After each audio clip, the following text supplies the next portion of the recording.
Now, as with a lot of vehicles these days, there are a host of ways to get into your trunk.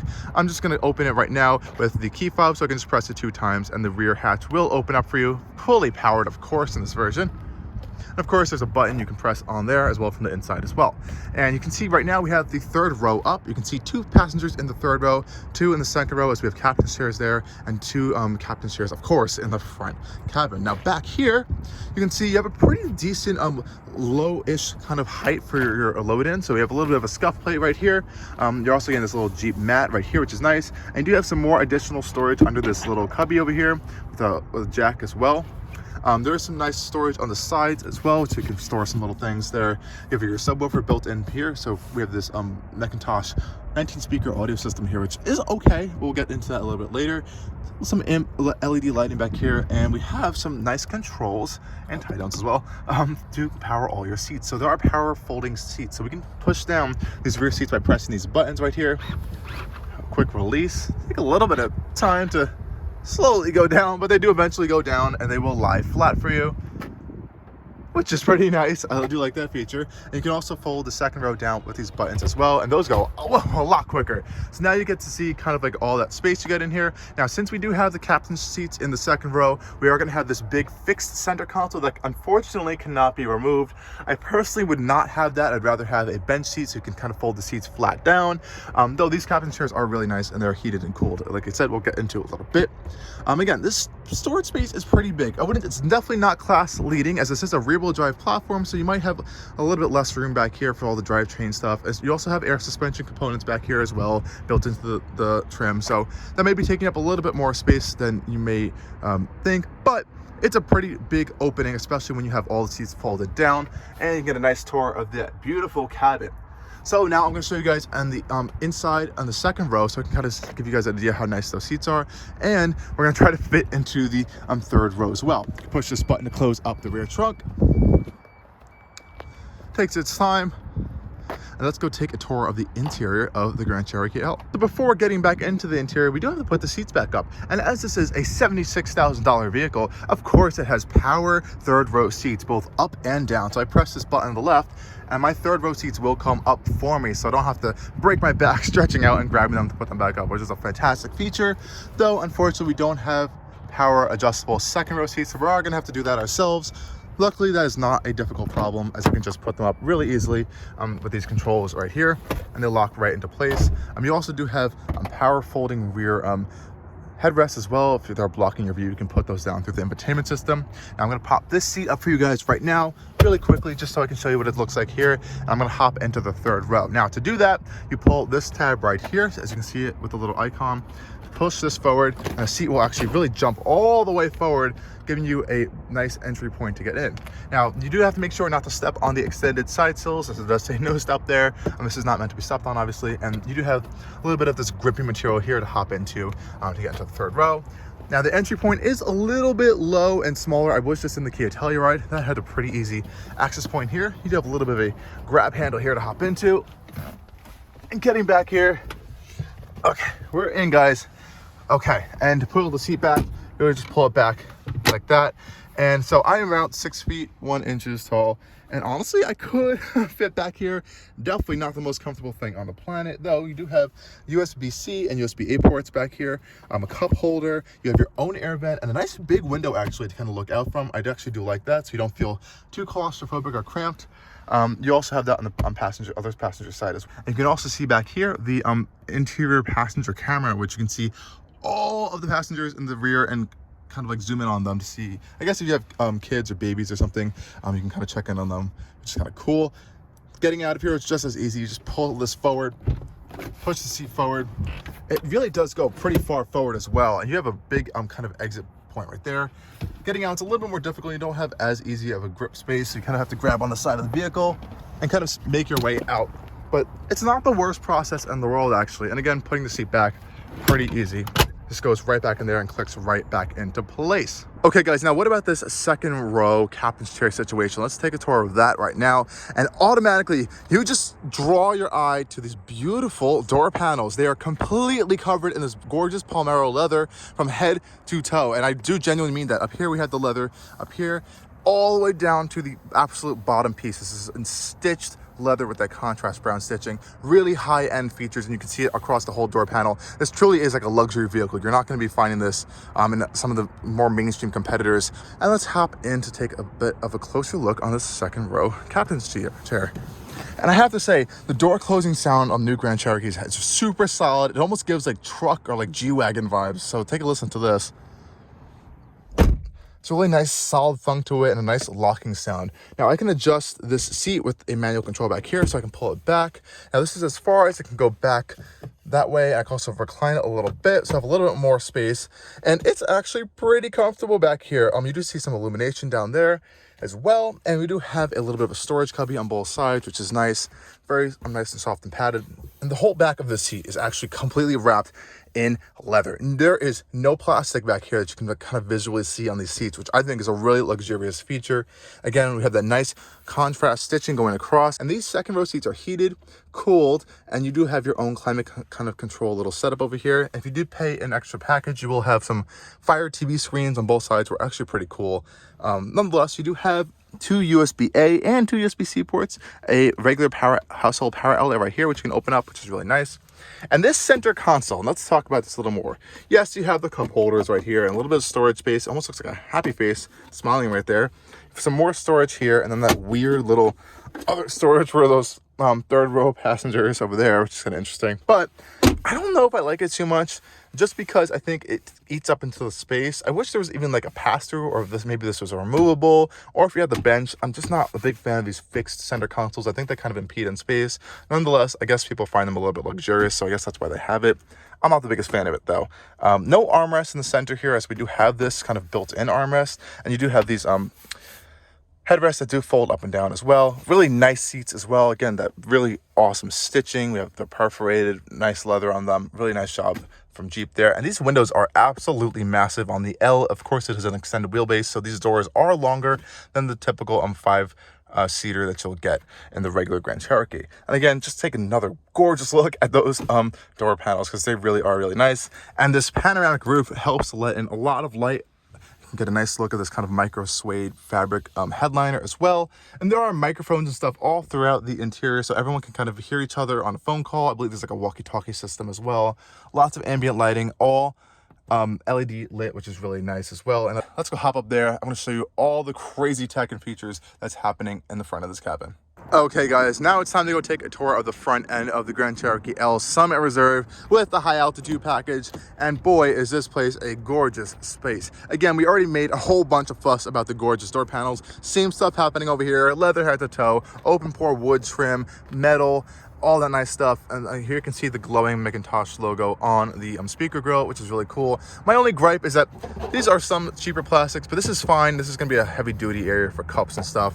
But the touch controls over here for your window controls, I wish they were a little bit of higher quality. They feel a little bit parts bin stuff, but I think it's okay. You do have two-way power memory seats, as well as your massage button for both front driver and passenger, which is really nice.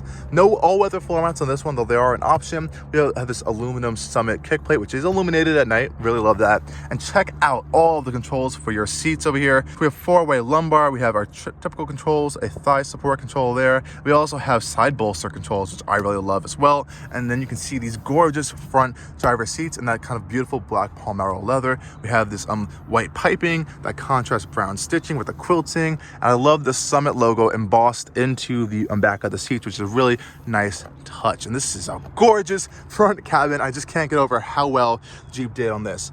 Just looking at the dash materials, we have this really nice, almost brushed metal finish over here, and it says since 1941 right on the side there. Another Easter egg we'll find throughout the entire vehicle. And again, that gorgeous wood trim with the metal accents just continue throughout the dash. Let's hop inside before I just keep drooling over this whole thing. And listen to this door thunk right here. Oh, it just sounds so satisfying and nice to me. And now you're greeted with this glorious cabin. Screens all over the place, a lot of gloss plastic in the center console, but it is a fantastic place. So let's start it up. Put your foot on the brake, and you are greeted to this really nice start-stop button, which is kind of like embossed into the open pore wood. Got Grand Cherokee coming up right on front of you. Really, really nice place. And I do have a memory seating, so I can just put everything into my position really quickly. Awesome. So now that we are in this interior, you can kind of get a real nice tour of all of the stuff that's happening in here. And Jeep has gone above and beyond on the material quality, build quality, and the tech on this interior. Now, I'm just going to get it out of the way. I think these are a little bit cheap feeling, and this is a thing that I've found in other luxury vehicles, so I can't really just single them out on Jeep. I wish they made these stalks feel a little bit more premium. Nonetheless, everything else in here feels really, really, really nice. This steering wheel is beautiful. It's wrapped in that, again, black Palmero leather with this kind of gloss black accent going across it. All that nice open pore wood trim feels really premium, and it's very solid feeling. No, it doesn't feel hollow or cheap or anything. You have all of your controls for your digital cluster up there, as well as your, this is an actual additional package. We have a lot of advanced safety systems that we'll get to in our POV drive later on. We do have paddle shifters over here to control the 8-speed gearbox. You have a full heads-up display over here, which actually is really clear, very crisp, and displays information well. And I just love seeing the leather on the dash, as well as that nice stitching. Coming down to that center console, again, beautiful open pore wood throughout. All that leather, and it's really, this dash design is really nice, other than all the gloss black plastic, which gets really scratchy and annoying.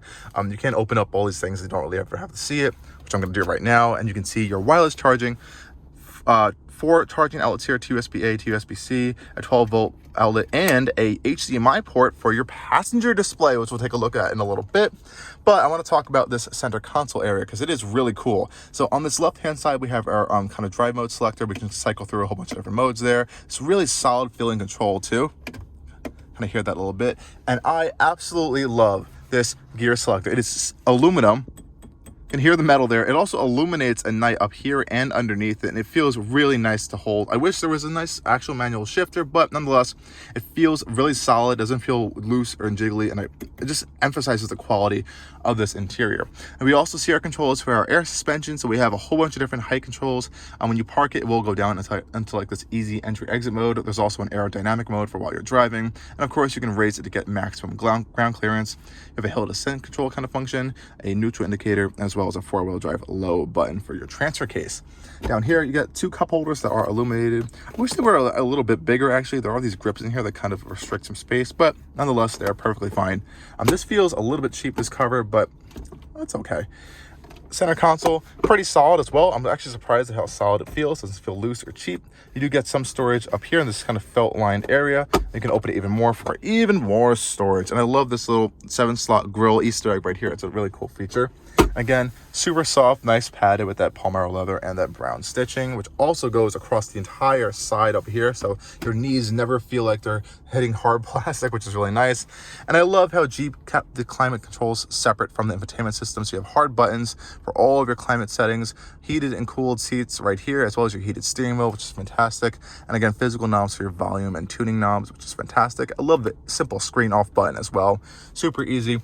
And we have this kind of command controls up here for your whole bunch of different safety systems, parking sensors and stuff. So those are really easy to access, especially your auto stop start. If you don't like that, it's a great feature you're able to turn off. All new Uconnect 10.1-inch infotainment system. It's okay. It is kind of like an Android software-based system. Most of the time, I never really have a problem with it. It does have wireless CarPlay and Android Auto on there, which is fantastic. You have kind of like a hotkey menu up here to kind of like access some shortcuts. So you have your surround view camera, and you have all your different angles there. You also have a top view interior fam cam, which you can see all passengers and kind of zoom in on all of them as well, which is a little bit creepy, but I guess if you have kids or like kids in baby car seat or something, you kind of want to check in on them. You do have that option there. You can go deeper into the comfort controls, so you can check out your different layers of your massage system going here, which actually is pretty decent. You have different controls for a different type of massage and the intensity of the massage. Really love that stuff. You also have your front and rear climate controls built into this screen over here. Built-in navigation is decent, but I honestly haven't really used it. I've just been using Apple CarPlay, and it does display that information here as well as in your heads-up display when I've used Apple Maps. So that's pretty cool. And you also have a digital rear camera, which honestly could be helpful. You can kind of see the whole wildfire smoke back there. Wow. Okay, hopping into the passenger side, again, all the same beautiful materials. Nothing's going to change here. And this screen is off right now, and I can turn it on simply by pressing this button right here. And now you have your passenger display, and I love how you can't see it from the driver. That's a super good safety feature. So it has like a coating over it, so you cannot see it from the driver's side at all, which I think is really, really good. Now, this display has a lot of functions actually, so you can kind of connect USB to it, you can connect an HDMI port to it, so you can play audio. You can also kind of control stuff and send it over to the infotainment system, such as like navigation things. You kind of like find some navigation points and kind of send it over to the driver, which is kind of cool. And you also see the map on here, which is really cool. You got to play around. So if you have a passenger up here that gets bored, they can play around with this display. You can also check out the cameras of the vehicle too as a passenger, which I think is pretty cool. So you can check out all of your different passengers in the seat, which is a little bit creepy. You can also check the exterior cameras as well. So if your driver needs help getting around, you can kind of like observe these cameras over here, which is, this is just crazy that this exists. I think it's a little bit unnecessary. It's a little bit of a gimmick, and I know a lot of manufacturers are kind of doing this now, but I guess it is a little of a cool function. And I do like how you can connect wireless headphones to it, so you can play your own audio or your own movies or something on here, which is pretty cool. And that's pretty much it. That's all it does. It's nothing too crazy, but it's a really cool gimmick, and I do like that it exists. But, and I say it's blown me away because if you've been in the previous generation Grand Cherokee and you've seen the interior, it was a plasticky kind of nightmare. And this truly is showing that Jeep as a brand has been trying to kind of move up market, but they're doing it. They're actually doing it, and this is a really good execution. And material quality wise, technology wise, and what you're getting in here, I do genuinely think you're getting what you are paying for. It's fantastic in here. I don't know about longevity and reliability. I've had it for a week. It's a relatively new vehicle as well, so that's going to be a whole other issue. All these new vehicles these days are having a lot of technology in them, and they're all going to have some sort of like first generation kind of issues to work out with, but I'm really impressed here. And if you do want to have that Jeep brand, you want to keep in the family, and you want that luxury and don't want to go up to like a Range Rover or something, I honestly think this is a really fantastic choice.